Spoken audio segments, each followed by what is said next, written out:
Pour vous connecter aux fichiers mis en ligne par vos professeurs, vous devez vous rendre à la page groups.google.fr. Voici la page à laquelle vous accéderez alors. Et puis vous devez vous connecter en cliquant sur Connexion. Alors le problème, c'est que Google va vous demander votre identifiant et votre mot de passe correspondant à un compte Google. Et vous n'avez probablement pas de compte Google à présent. Donc vous ne pouvez pas renseigner ces informations.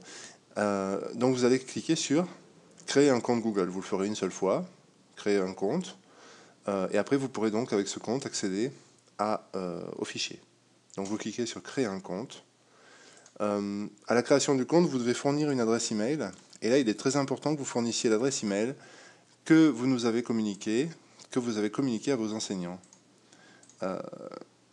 Donc ici, vous choisissez un mot de passe qui doit être relativement long. Sinon, Google risque de vous demander d'en choisir un plus long.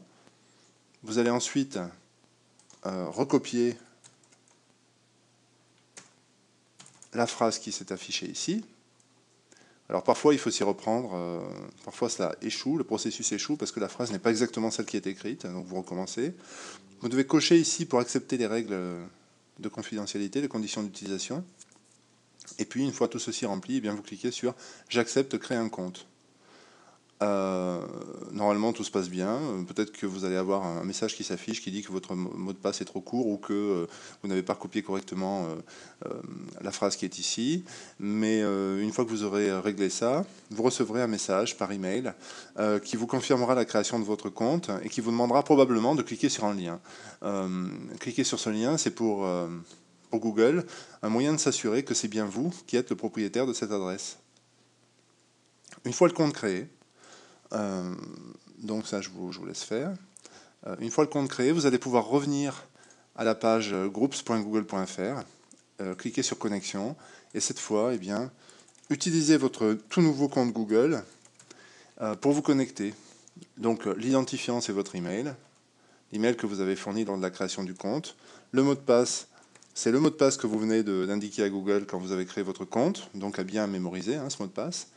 Vous cliquez sur Rester connecté, c'est plus pratique, et vous cliquez sur Connexion. À partir de là, moi j'ai beaucoup de groupes, mais vous n'en aurez probablement qu'un seul. Celui-ci, donc première LI 2009-2010. Donc vous cliquez sur ce groupe.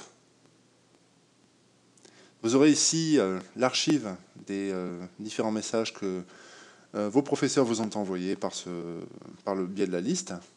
Et vous aurez surtout, c'est cela qui nous intéresse ici, les fichiers qui sont hébergés sur la page. Alors si vous cliquez sur Tout afficher, eh bien vous aurez ici l'ensemble des fichiers qui sont à votre disposition. Si vous cliquez sur un fichier, automatiquement ce fichier devrait s'ouvrir. Voilà. Une fois que vous avez terminé, si vous travaillez sur un ordinateur public, je vous conseille de vous déconnecter en cliquant sur Déconnexion, en espérant que ces explications vous seront utiles. Bon courage.